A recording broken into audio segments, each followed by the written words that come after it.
ओम नमो भगवते वासुदेवाय। सावन मास की आखिरी एकादशी जो कि सावन मास के शुक्ल पक्ष की एकादशी को पड़ती है, पुत्रदा एकादशी कहलाती है। हिंदू पंचांग के अनुसार श्रावण मास के शुक्ल पक्ष की एकादशी तिथि सुबह 10:26 से प्रारंभ हो रही है, जो कि सुबह 16 अगस्त को 9:39 पर खत्म हो जाएगी।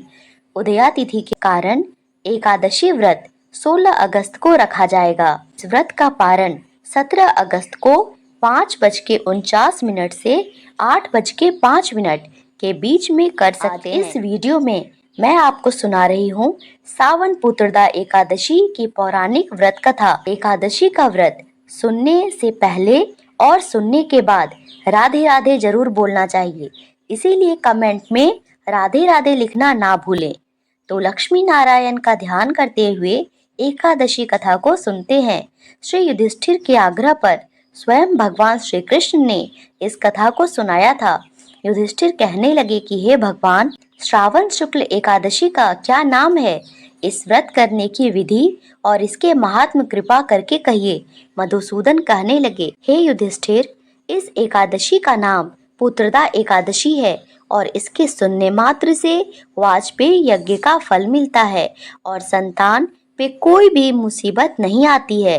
द्वापर युग के आरंभ में माहिष्मती नाम की एक नगरी थी, जिसमें महिजीत नाम का एक राजा राज्य करता था, लेकिन पुत्रहीन होने के कारण राजा को राज्य सुखदायक नहीं लगता था। उसका मानना था कि जिसके संतान न हो उसके लिए यह लोक और परलोक दोनों ही दुखदायक होते हैं। पुत्र सुख की प्राप्ति के लिए राजा ने अनेक उपाय किए, किंतु राजा को पुत्र की प्राप्ति नहीं हुई। वृद्धावस्था आती देखकर राजा ने प्रजा के प्रतिनिधियों को बुलाया और कहा, हे प्रजाजनों, मेरे खजाने में अन्याय से उपार्जन किया हुआ धन नहीं है, ना ही मैंने कभी देवताओं तथा ब्राह्मणों का धन छीना है। किसी दूसरे की धरोहर भी मैंने नहीं ली। प्रजा को पुत्र के समान पालता रहा, कभी किसी से घृणा नहीं की, सबको समान माना है। सज्जनों की सदा पूजा करता हूँ। इस प्रकार धर्म युक्त राज्य करते हुए भी मेरे पुत्र नहीं है, सो मैं अत्यंत दुख पा रहा हूँ। इसका क्या कारण है? राजा महिजित की इस बात को विचारने के लिए मंत्री तथा के प्रतिनिधि वन को गए। वहाँ बड़े बड़े ऋषि मुनियों के दर्शन किए। एक आश्रम में उन्होंने एक वयोवृद्ध धर्म के ज्ञाता, बड़े तपस्वी, परमात्मा में मन लगाए हुए समस्त शास्त्रों के ज्ञाता महात्मा लोमेश मुनि को देखा। सबने जाके ऋषि को प्रणाम किया।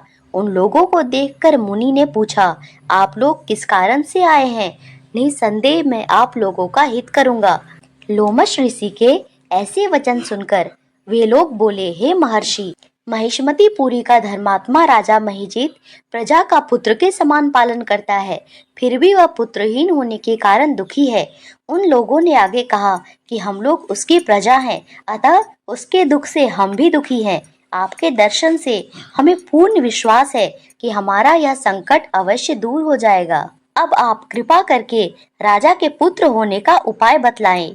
यह सुनकर ऋषि ने थोड़ी देर के लिए नेत्र बंद किए और राजा के पूर्व जन्म का वृतांत जानकर कहने लगे कि यह राजा पूर्व जन्म में एक निर्धन वैश्य था। निर्धन होने के कारण इसने कई बुरे कर्म किए। यह एक गांव से दूसरे गांव व्यापार करने जाया करता था। एक समय ज्येष्ठ मास के शुक्ल पक्ष की द्वादशी के दिन मध्याह्न के समय वह जबकि 2 दिन से भूखा प्यासा था, एक जलाशय पर जल पीने गया। उसी स्थान पर एक प्यासी गौ जल पी रही थी। राजा ने उस प्यासी गाय को जल पीते हुए हटा दिया और स्वयं जल पीने लगा। इसीलिए राजा को यह दुख सहना पड़ा। एकादशी के दिन भूखा रहने से वह राजा हुआ और प्यासी गौ को जल पीते हुए हटाने के कारण पुत्र वियोग का दुख सहना पड़ा। ऐसा सुनकर सब लोग कहने लगे कि हे ऋषि, शास्त्रों में पापों का भी प्रायश्चित होता है, अतः जिस प्रकार राजा का यह पाप नष्ट हो जाए ऐसा उपाय बतलाइए।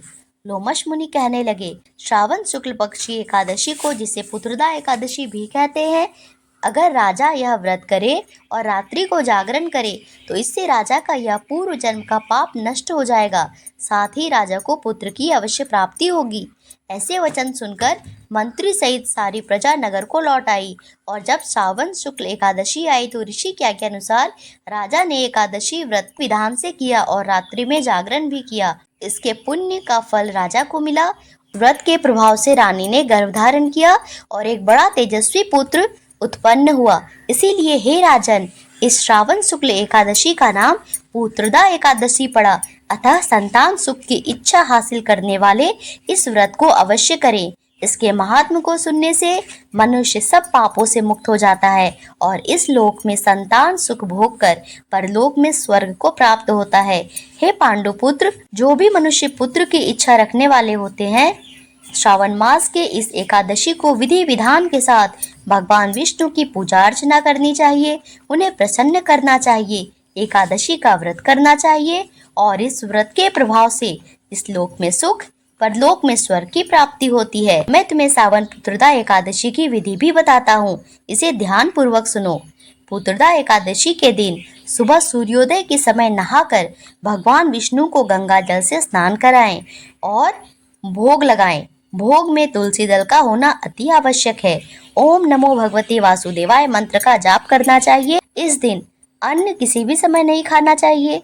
अगर आप निराहार नहीं रह सकते हैं तो फल खा सकते हैं। व्रत के अगले दिन ब्राह्मणों को भोजन कराकर दान दक्षिणा देकर नियत समय पर व्रत का पारण करना चाहिए। ऐसा करने से घर में सुख शांति और ऐश्वर्य में वृद्धि होती है और भगवान लक्ष्मी नारायण की कृपा से संतान सुख की प्राप्ति होती है। इस दिन केले के पेड़ का पूजन जरूर करें। चना दाल और गुड़ गाय को जरूर खिलाएं। तुलसी में इस दिन बिल्कुल भी जल न डालें, ना ही स्पर्श करें। संध्या काल के समय तुलसी में घी का दीपक जरूर जलाएं। जो मनुष्य इस दिन रात्रि जागरण करते हैं उनके जन्म जन्म के पाप कट जाते हैं। भगवान को तुलसी मिश्रित जल अवश्य पिलाना चाहिए। घर आए अतिथि का अपमान न करें और किसी को अपशब्द नहीं कहना चाहिए। इसके साथ ही हम ऐसी मंगल कामना करते हैं कि भगवान श्री विष्णु और माता लक्ष्मी हम सब पर अपनी असीम कृपा बनाए रखे, हमारी सारी मनोकामना को पूरी करे। बोलिए तुलसी शालिग्राम भगवान की जय। श्री हरि विष्णु की जय। राधे राधे।